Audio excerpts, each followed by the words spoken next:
Dear students, today I am going to talk on wasps and ants. A wasp is any insect of the order Hymenoptera and suborder Apocrita, that is neither a bee nor an ant. Almost every pest insect species has at least one wasp species that preys upon it or parasitizes it, making wasps critically important in natural control of their numbers or natural biocontrol. Parasitic wasps are increasingly used in agricultural pest control as they prey mostly on pest insects and have little impact on crops. Wasps common name applied to most species of Hymenopteran insects. Insects known as wasps include the sawflies, the parasitic wasps and the stinging wasps, which are best known. About 75,000 species of wasps are known, most of them parasitic. Wasps are beneficial insects that eat harmful insects and pollinate flowers. The most common species are the solitary and paper wasps, yellow jackets and hornets. We usually consider wasps as beneficial because of the number of caterpillars, beetles, larvae, flies and other insects that some of these species feed upon or use to provision their nests. Others may play a minor role in plant pollination and thus benefit man. Whenever they become too numerous, nests in close proximity to human activities or become attracted to food being used by humans, some control is necessary. Nesting habitats and venom. It is important to distinguish between the different types of stinging insects that are commonly called wasps, yellow jackets and hornets. Insects properly referred to as wasps have either social or solitary nesting behavior. Digging wasps and mud daubers are examples of solitary wasps. Since individual females construct the provision their nests, as a general rule, solitary wasps are unaggressive even if disturbed and seldom defend their nets. Their sting and venom is used as an offensive weapon to paralyze their prey, which consists of many insects and their relatives. The venom of solitary wasps has anesthetic properties and usually is not a serious problem with man. On the other hand, social wasps such as yellow jackets, paper wasps and hornets use their jaws and legs to attack and subdue prey. Being social, their nets may contain up to thousands of individuals. Workers of their social wasps use their venom as a defensive weapon and often attack in large numbers any threatening animal or human.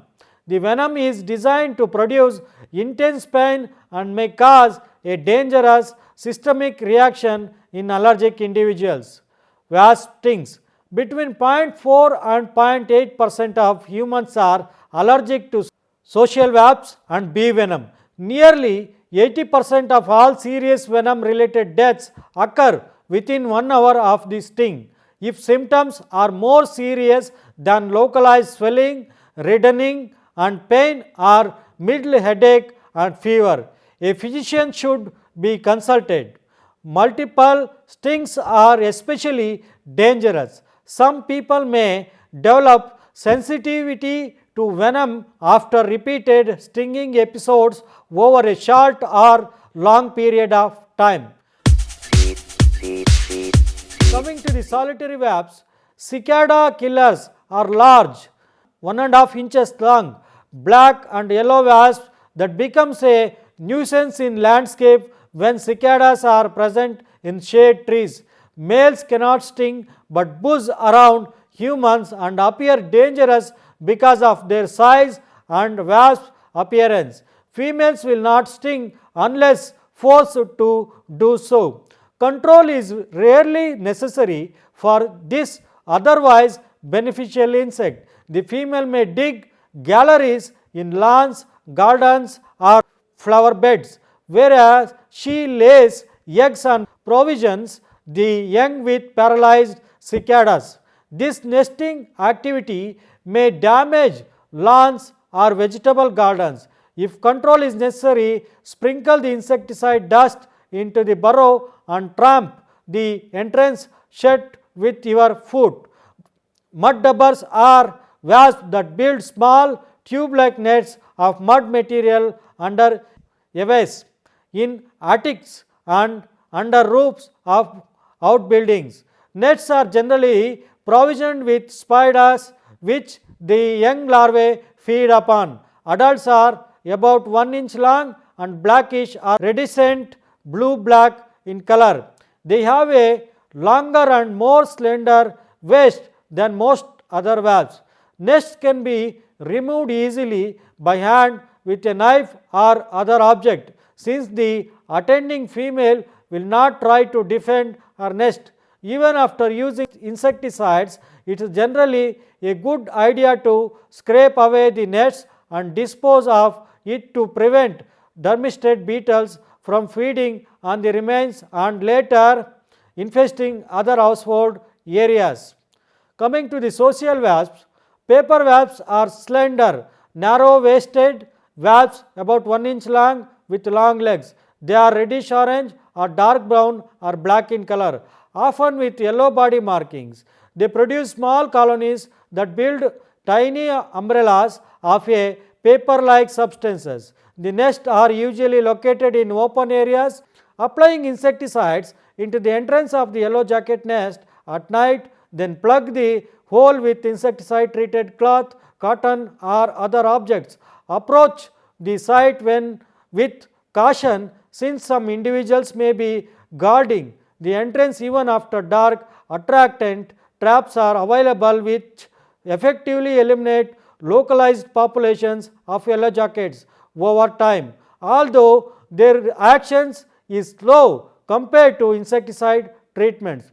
Coming to the control, wisdom should be used in how the chemicals are applied. Follow the label directions of the specific brand or formulation. Wasp traps with attractants are available and attractant bites mixed with insecticides are sometimes used, as well as spraying the nest sites and nesting area with pesticide. Pressurized liquid formulations of insecticides intended for control of wasps, yellow jackets and horn jackets include numerous formulations containing althrin, benzyl carbonyl, propanate plus eugonol, chlorpyrifos, clyphutrin, cyprometrin, diphenhydramine, diazinon, diclovus, effluent, linalool, permethrin, pelanthrin, proporixer, piperoxifin, rimistrin, syrinxid, perithritins, termethrin and tabelomethrin. Control involves treatment of the nest with an insecticide or in some cases removal and destruction of the nest, such as by burning. However, either of these activities can be dangerous. Some wasps, yellow jackets and hornets become more aggressive when disturbed and especially when something threatens their nests. Disturb the nest as little as possible when applying insecticides and remove nets after dark. When the insects are less active or inside their nets, when using a flashlight, cover the lens and red cellophane, since these insects cannot see red light easily. Coming to the sanitation, some yellow jackets and hornet species scavenge for meat in addition to preying on live insects. Others are attracted to the sweets and sugars of candy wrappers, parasites or soda cans deposited in garbage cans. These local populations can be reduced by removing the waste frequently and maintaining tight lids on all trash receptacles. Pesticide strips containing diclovos attached to the inside of garbage can lids will also help to reduce both fly and yellow jackets presence. UTA registered products of this type include Hot Shot by Spectrum Corp, Prozop by Loveland and Revenge by Rockside. Various other insecticide spray and Foger formulations are available for the treatment of outdoor garbage cans. Attractant traps, for example, Rescue Yellow Jacket traps by Sterling are also effective in areas around garbage cans, at least for those species that respond to the particular attractant. Precautionary statement: all pesticides have both benefits and risks. Benefits can be maximized and risk minimized by reading the following the labeling. Pay close attention to the directions for use and precautionary statements. The information on pesticide labels contains both instructions and limitations. Pesticide labels are legal documents and it is a violation of both federal and state laws to use pesticide now inconsistent with its labeling. The pesticide applicator is legally responsible for proper use. Always follow the label. Coming to the ants, we might not notice them, but ants around us occupying nearly every type of habitable nook and cranny across the globe. Right now, ants snuggle up to your house, lay out their doormats in front of the trees in your yard, and snooze under your park benches. Some even nest inside the acorns littering the ground. Ants are nuisance pets around the home because they feed and contaminate human foods, infest in structures by nesting in wall voids and are underneath kitchen sinks and other places, and build unsightly mounds in lawns and other landscape. In some cases, ants are able to inflict painful bites or can have venomous stings. Ants do not attack or eat fabrics, leather or wood in house. However, some species can establish nets in decaying wood, including wood in human structures. Coming to the biology, ants are social insects. Two cats that are sweet feeders can be found tending to honeydew producing homopterous insects such as aphids, mealybugs and scale insects.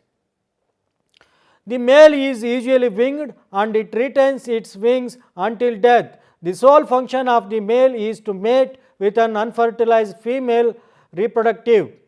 After mating occurs, the male dies. Males are produced in odd or very large colonies where there is an abundance of food.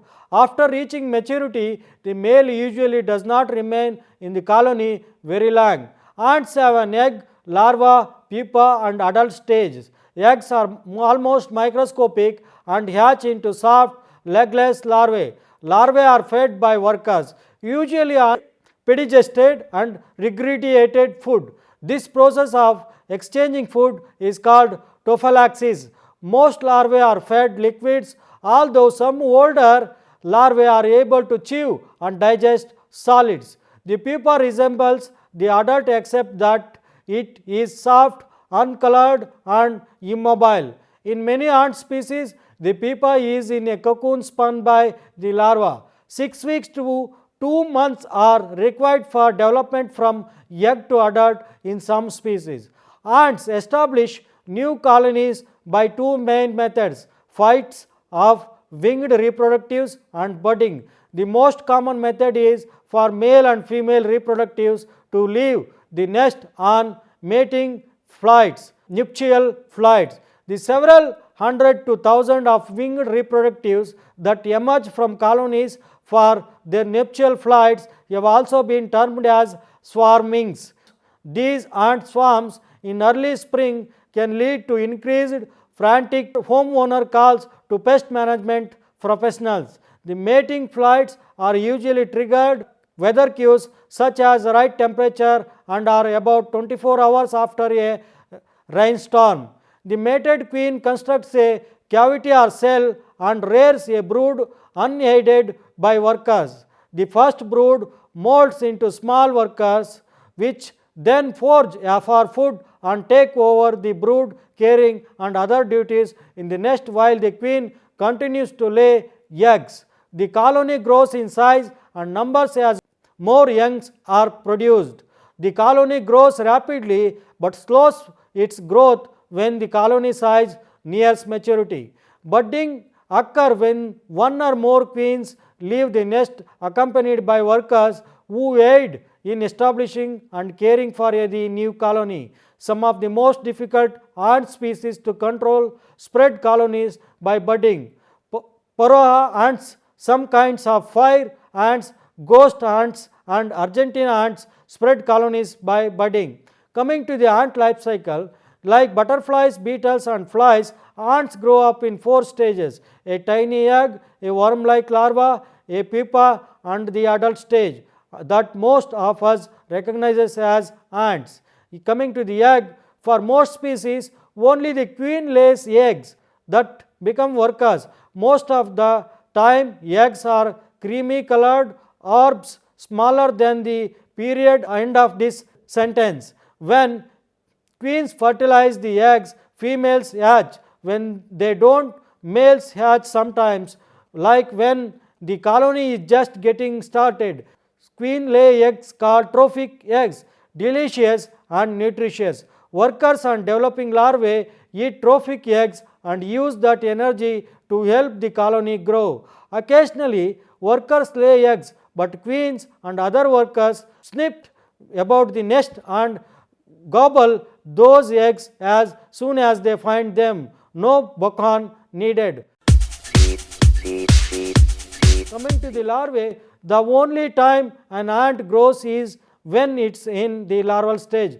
Most larvae look like wrinkly grains of rice or chubby little maggots, fat pearlescent white tubes with plump folds and wormy mouths. Ant larvae are the chicken nuggets of the insect world. When colonies gets assaulted by other ants or insects, these little chubs monsters are usually the first to go because they have no legs, they can't run away and they make easy meals for any able to break into the nest. Unable to feed themselves, larvae sit like baby birds with their little mouth open, beginning for workers to spit food down their gullets. When workers give larvae special food at just the right time, their body chemistry changes and they grow up to be queens.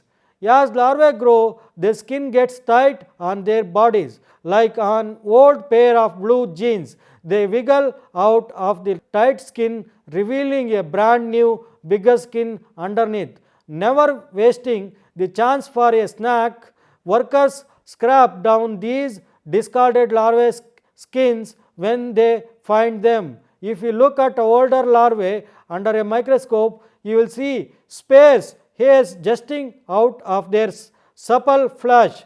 I know a scientist who wanted to find out why they have these luxurious locks. So he gave larvae haircuts and watched what happened. The verdict: the Charon larvae fall over like little drunk sailors. They need their hairs to anchor them to surfaces. Coming to the pupae, when larvae grow big enough, they quit eating and get really still. Some ants will spin as silken cocoons around themselves to have elite privacy, and others will just let it all hang out. While they look like they are not doing much during this pupa stage, their bodies are changing and shifting around inside that last larval skin. They are developing legs and body segments, antennae and new mouthparts. They are turning into the ants we are recognized. When they are ready, they squeeze out of their last skins, emerging as full grown ants. At first, they tumble about like baby deer, unsure on their legs, soft and pale like the larvae they used to be, but after a while their skins darken and harden. Their step becomes surer and they began their, since they are the colony's only contact with the outside world. Coming to the queens, despite their reach can produce healthy eggs for the colony. Coming to the males, male ants are easy to discount because they don't see to do too much around the colony. Unlike their more industrious sisters, male ants refrain from cleaning up around the house, taking care of the babies, going out to get food, or keeping bad guys out.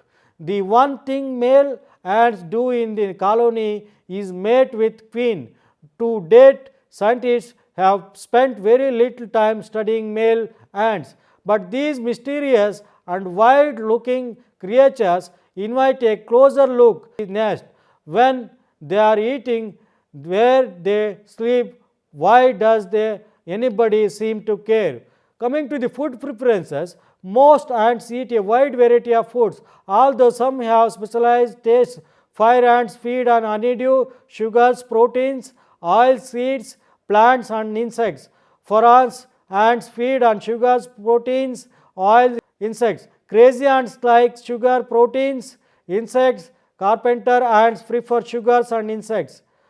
Often ants' preference for certain food will throughout the year depending on how much brood is being produced in the nest. This variance in food frequency has some consequences on the use of bites for ant control, sometimes changing from sugar-based bites to protein or oil-based bites may be important in maintaining the ants' interest in toxic bites control. Prevention is the best line of defense against the establishment of any pest insect. Relatively small ants such as the white-footed ant and rover ant can fit through extremely small openings to gain access into the home. Sealing cracks and holes where ants may be entering a structure can effectively stop most ant invasions. If these entry points can be located, they can be blocked by application of some chalk or some other exclusion device. This can also help to prevent other insects from gaining access into your home. The best approach to ant control in the home is cleanliness. Any type of food or food particles can attract and provide food for ants. Stored food in tight containers, remove plants that can attract ants, or control aphids, whiteflies and other honeydew producing insects on plants in and around structures. Removing any materials or vegetation that is serving as nesting site to ants is beneficial towards a long-term ant management strategy. Try to remove piles of old lumber, firewoods, railroads, ties and debris that can serve as potential nesting sites for many ants including Argentinian, Caribbean crazy white-footed and fire ants. Reduced moisture sources including condensation and leaks. Coming to the chemical control, ant bites however were developed to exploit the foraging and nestmate feeding behaviors of ants.